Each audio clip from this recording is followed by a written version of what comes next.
Bookcase and Coffee presents Buzzing About Romance, a quick shot of romance. Hey everyone, welcome to Buzzing About Romance, a quick shot of romance. Joining me for this episode is podcast contributor Carolina. Hi, Carolina. Hey, Becky. So on this episode of A Quick Shot of Romance, we are reviewing The Dirty Sweet Duet, and we are reviewing book 2 of the duet, Sweet Fate. This is something different. We've never done this before. It's kind of groundbreaking for our quick shots of romance. Usually if we do like a series or a duet, we do all the books together in one episode. But this time we're teasing you and we left you with a cliffhanger. We did. In the last episode. Yes. So if you have not listened to the last episode, you're going to want to go back and listen to Sweet Liar, so that you can catch up to speed on, so as we review Sweet Fate, because while we'll give you a little bit of background on the two characters, we are not going to go into the huge, big backlog of who these two characters are, because we did that in the first episode. Okay. So, Carolina, how about you read for us the synopsis for book 2? The conclusion to Dylan and Audrey's story begun in Sweet Liar. Dylan Locke knows that pining over the young ingenue Audrey Lind is pointless. He can't offer her what she wants. He definitely can't give her what she needs. Thank goodness she's half a world away and he doesn't have to deal with his attraction head on. But fate has other plans for him, and when Audrey once again lands in his path, it's only too easy to fall back into their easy rhythm. And then their easy banter, and of course, each other's arms. He tells himself nothing has changed. She still wants forever, and he still thinks tomorrow is long enough. But watching her search isn't as easy as he thought it would be. And now Dylan must figure out if he's really the love Scrooge he professes to be, or if he's been fate's willing victim all along. So this book released March 15th of 2019. It's an age gap, takes place in London. It's a second chance because of book 1. He is a pining hero in this book. Oh, he's a pining hero. Single dad, girl chases boy. And the love coach trope that we had in book 1 does not really play anymore. We have moved on from that. So, Sweet Fate picks up 9 months later. So after Audrey has left him in New York to go back to school, this picks up 9 months later with a surprise wedding of Audrey's sister to Dylan's business partner. If you did not... Sabrina and Donovan. If you did not read the previous book in the duet... Oh, if you didn't read the previous duet... So it's actually the beginning of the series.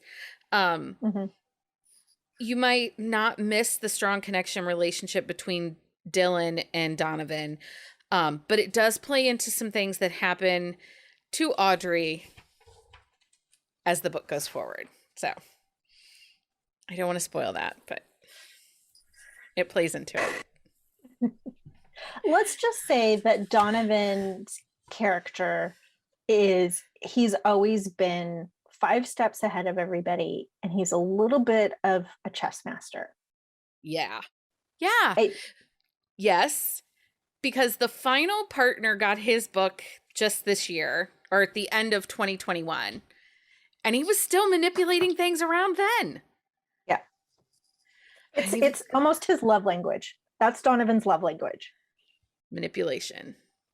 Because there's certain things that he sees, he recognizes. Yeah. It's very true. Okay, so let's talk about Dylan and his pining. Oh God, he pines. Like, seriously, they're at this wedding. He's there. It's the first time he's back really in the States with his business partner in several months. His best friend is throwing a surprise wedding for his fiance. And all Dylan can do is hope that he gets a glimpse of Audrey. He just wants to see her. He's talking to his business partner, And he's like looking around the crowd, and his son is there with him too. I mean, he's in a corner playing his video game. He really is like just bored with all the people. But yeah, he's just trying to get a glimpse of her, not even talk to her, just a glimpse. He just wants to see her. And then it's a surprise wedding for Savannah, right? Sabrina. I keep saying her name wrong, but it's me, so you'll forgive me, guys. And so the wedding goes forward, and after the nuptials have happened, he has a chance to talk to Audrey.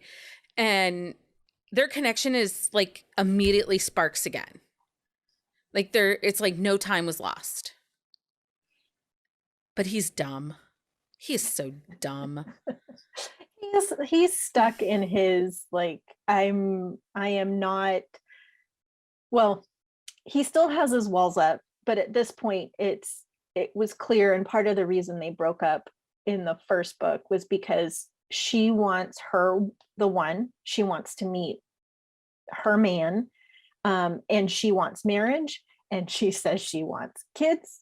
She wants like 6 kids, and he knows that that's, in his mind, that's not what he can give her. Yeah, it's not going to be him. He can't even commit to long-term relationship. Like a short fling is about all he feels capable of giving. And so wedding end scene, and we are forward in London 3 months later. And he finishes a meeting, and he happens to take a walk through the park. Which he never does. Never does. He says it's out of character, but he takes a walk through the park, and he runs into Audrey.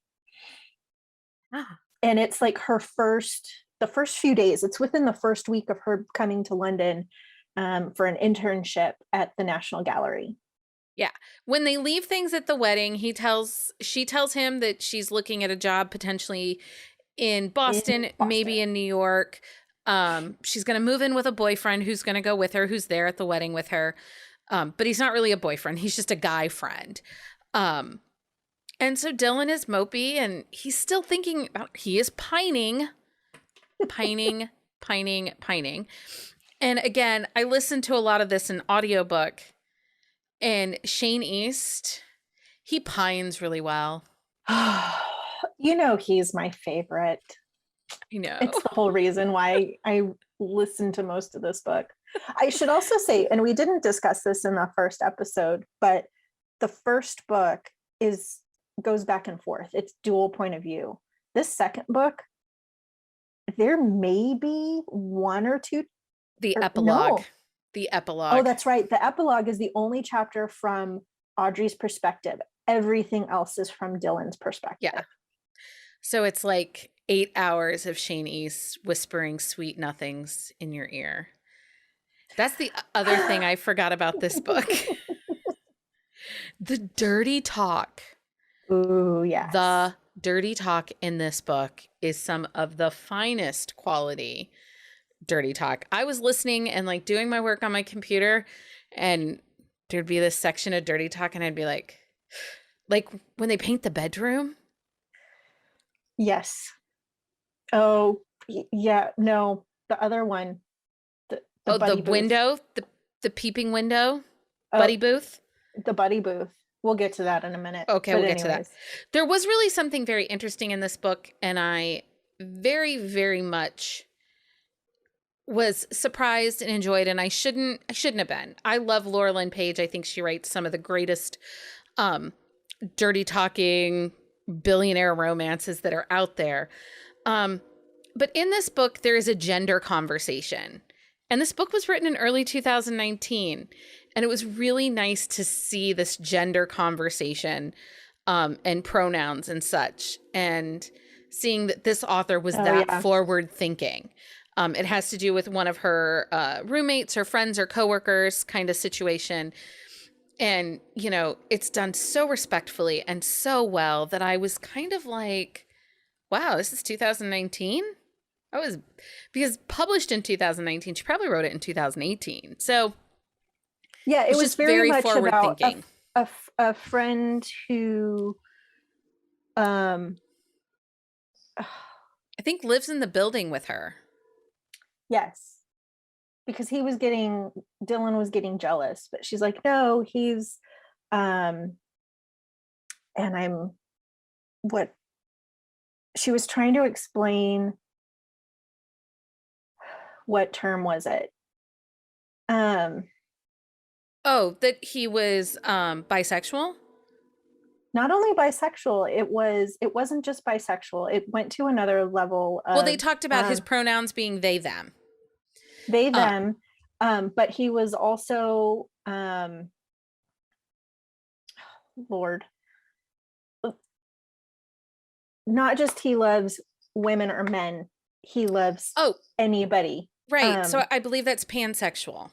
Yes, thank you. If I'm knowing everything correctly. And if I got it wrong, send us an email, but don't be mean because I'm trying.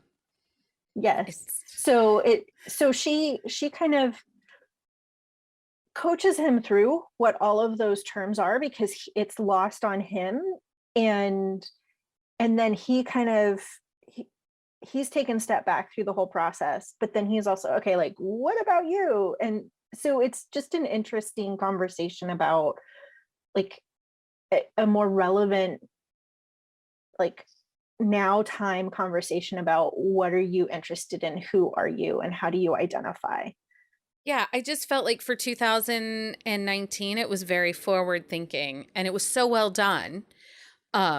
Because, you know, my age and Dylan's age are the same. And sometimes those conversations aren't always easy, and I'm confused and I need to ask questions, and she just did a really great job. And I just felt like it was very natural. It wasn't, it felt like a conversation that you would have with your friends or somebody who wasn't familiar with those terms. So yeah, probably the conversation the girl child has with me probably on a monthly. But don't drink while I talk. Dylan is not perfect in his pining. In my opinion, he makes some bad choices. Bad choices. First, he keeps her at arm's length. He tries to be her friend. He tries to go to the pub with her and her friends and her coworkers. And he's not a good social guy. I feel like that's some of those scenes where they really feel the age difference, where it came into play. And he let that get to his head. He did. Well, then, in my opinion, he does something that's one of the stupidest things he could have done. And that is, Audrey has to invite somebody who is a potential donor to come to a work thing at the National Gallery. And she invites Dylan. And while Dylan is there, he is talking to her boss and finds out that part of this is to raise funds to add another curating assistant person to the staff. And so they're fundraising for that salary. He writes a check for the salary because he thinks he's securing Audrey a job.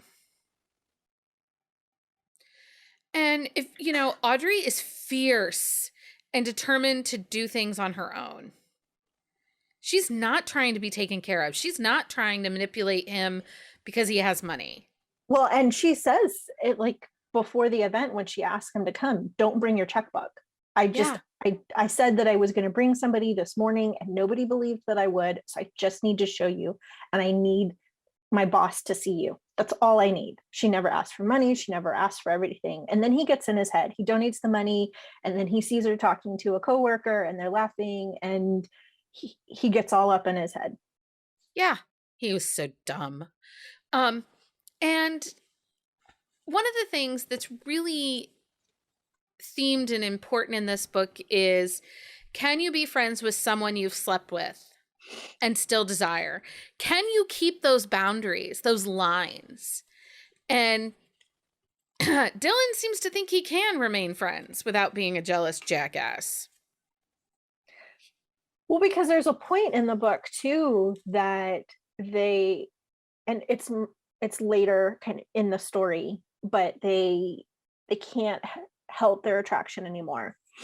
And so it's kind of this, okay, let's be friends with benefits. But Audrey's like, I'm still going to date because I still need to find my one. Like, we can't, separate this attraction.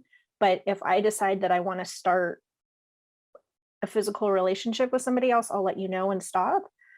And so he also was watching her date these guys. Like, she's calling him, like, what should I wear? Well, and there were times when, because of how she pursued him in book one, there were moments when I thought, okay, are these dates real? Mm-hmm. Or is she doing this to manipulate a reaction out of him? And they were real. They were real guys, because there was a moment where Dylan goes stalking one of the guys and he can't find him. And I thought, okay, maybe she's making them up. She was not. He was a real guy and he figured it out slowly. But it was just a very interesting way to show chemistry, because she is casually dating him. She's not pursuing these guys. It's more organic, someone's a coworker set me up. And you really don't know until they reveal the story as the time goes on, because like we talked about, this whole book is from Dylan's perspective with the exception of the epilogue. So you're wondering where she's going with this. Is she trying to make him jealous, or is she really just trying to put herself out there to find where she fits in, even though she, how much does she really want Dylan? There's chemistry, there's connection, but I forgot pop on this one, and because we're going to talk about the next thing we're going to talk about. So is the buddy booth. Yes, 66% is when this book pops. And it does not pop with P&V action. No.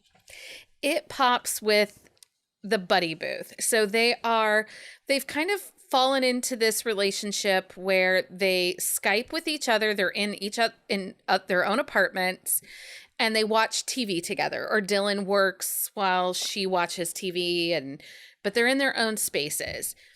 And there is this scene where Audrey talks about buddy booths, that in the States, she's heard stories about these porn shops, Jack Shacks, where you could put your quarter in and rent a movie and, slide your curtain back and forth if you wanted to let the person in the booth next to you watch while you masturbated in public.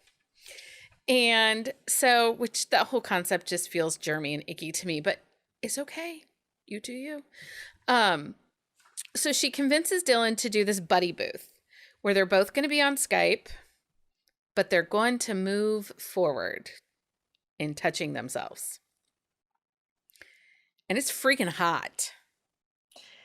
It is. I think part of what it is too is that she's like, okay, put something on TV. So she has something playing and he's watching her. Yeah. He consciously chooses not to and to play anything because he's fascinated by her. He wants to watch her. And then there's his kind of alpha side comes out because she's like, okay, describe to me what you're seeing. And he describes her, but then what he really wants her to do. And so she plays along with it, not realizing that he's solely watching her. Yeah. Yeah. It's very hot. And listening to Shane East talk you through it is a whole nother sensual experience. But it is at this moment that they have the discussion about being friends with benefits and moving forward with things. And the story actually moves fairly fast from this point on because it's at 68%. So, Audrey learns a couple of things that are happening in the background that she didn't realize. Dylan learns that Audrey might be in London because of something that Donovan did to manipulate things. More starts to be revealed. Yeah. And their relationship continues. because she continues. I mean, at one point he tries to stay away from her. There's a time where he realizes that this is more than just, he kind of realizes he's falling in love with her. Does. So he And encourages her to avoids date. Yeah. and he avoids her, and she calls him out on it at one point, which is great. She's like, "You're avoiding me, like, knock that off." And then he does something even stupider. And there's a moment, and I'm not going to spoil it for you guys because I think you have to watch it, but something happens. He does something stupid, and then something else happens, and he has to leave London and go back to the States for his son. And at that point, there is nothing there. Like, they have not committed to each other. They have not told each other they love them. It's not really a breakup because they weren't, you know, she has learned some of the things that his manipulations that have happened, but she leaves and walks away from him because she doesn't know what she wants. Well, And she actually confesses her feelings. did she at that point? Yeah, she did. But it's Okay. overshadowed because he's taken off guard and he doesn't know how to react. And so he kind of goes, like, he just basically like goes silent because he doesn't know what to do. And then he gets called to the US.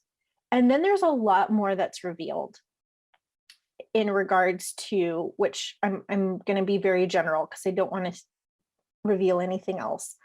But when you're put in a kind of crisis situation, there's uncertainty. I think it allowed him to really figure out what he feels and who he wants, as well as there's more revealed about his relationship with his ex-wife and some of where that broke down and where she stands with everything. And so all of that really helped him clarify what he wants. Yeah, I think it was very powerful, the conversation he has with the ex-wife in the book. It actually leads to him having some major realizations and just how solitary he had made his life at that point, and that it was causing issues within other relationships for him. So we are going to stop there because at this point we've, kind of walked you through the book, feelings we had about the book.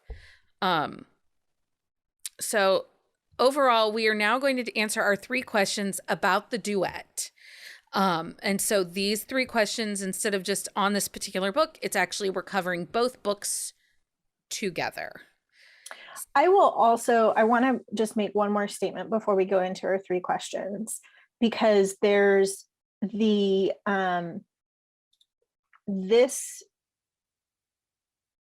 this duet wasn't as dark as I was expecting it to be, because the first dirty duet with Sabrina and Donovan is much, much darker. And the book with Elizabeth and Weston is not as dark. Like, it doesn't hit that element to it. So if you've read any of those other books, this doesn't have that dynamic to it at all. It doesn't. And if you've read the one that just released in 2021 that concludes the series, it goes back to the dark. So it is definitely, this is the lightest within the group of the 5. This is the most, it's more straight contemporary romance than kind of the damaged hero major billionaire contemporary romance. Billionaire romance is more this one. Okay, so let's do our 3 questions. So Carolina, did you like this duet? I did. I enjoyed this duet. It was a fun read. It was spicy, and I loved Audrey. I loved her boldness. I did too. And this was a reread for me and a re-listen, and it reminded me why I love Laurelin Paige so much. It's so well written, such great characters. I too really like this duet. So who do you think would typically like this book? We just talked about it a little bit, but if you were looking for a billionaire romance, you want somebody that has definitely the dirty talk. You're looking for a hero that likes the dirty talk, and even Audrey embraces that as well. Yeah, she does. And a little bit of the taboo role play, I think. Yeah. Elements in there. I think anybody if you've read Julie Salmon, you would like these. If you've read like her Edge of Chaos series or the Billionaires of Boston, this duet particularly fits into that because it's not as dark. It's definitely a contemporary billionaire romance, but you're going to want it a little bit more on the spicier side. While they do pop a little later, it's definitely a lot of sexual tension in this book. So would you recommend this book or this duet? Yes, I would have no problems recommending this duet. I think it's a great read. It's a fun read. And I thoroughly enjoyed it. Yeah, I would recommend it too. I think particularly if you are looking for that dirty talk, that sexier billionaire styled romance, this is a great one. And I listened to this duet in Hoopla, and at different points and at different times, Laurelin Paige has either put the book free or had them on sale for 99 cents. So I will also tell you, if you want to listen to the audio and you're purchasing it from Audible, Amazon, they built it so that you buy book 2 and it comes with book 1 all together. So pay attention to that, because I almost didn't. Okay. Yeah, so you can get the full duet for one price or one credit if you go for the second one. Okay, good to know. So if you have a book you would like us to review for a quick shot of romance, send us an email at thebees@bookcaseandcoffee.com, and we will happily put it into our TBRs and see where it can come out. And until next time, everyone, happy reading. Find us on Instagram at buzzingaboutromance or on Twitter at buzzingromance. If you like the podcast, please leave a review. If you'd like to support us directly, join the Bookcase and Coffee Patreon and receive exclusive content only available to Patreon members. Check out bookcaseandcoffee.com for our on-the-shelf show notes.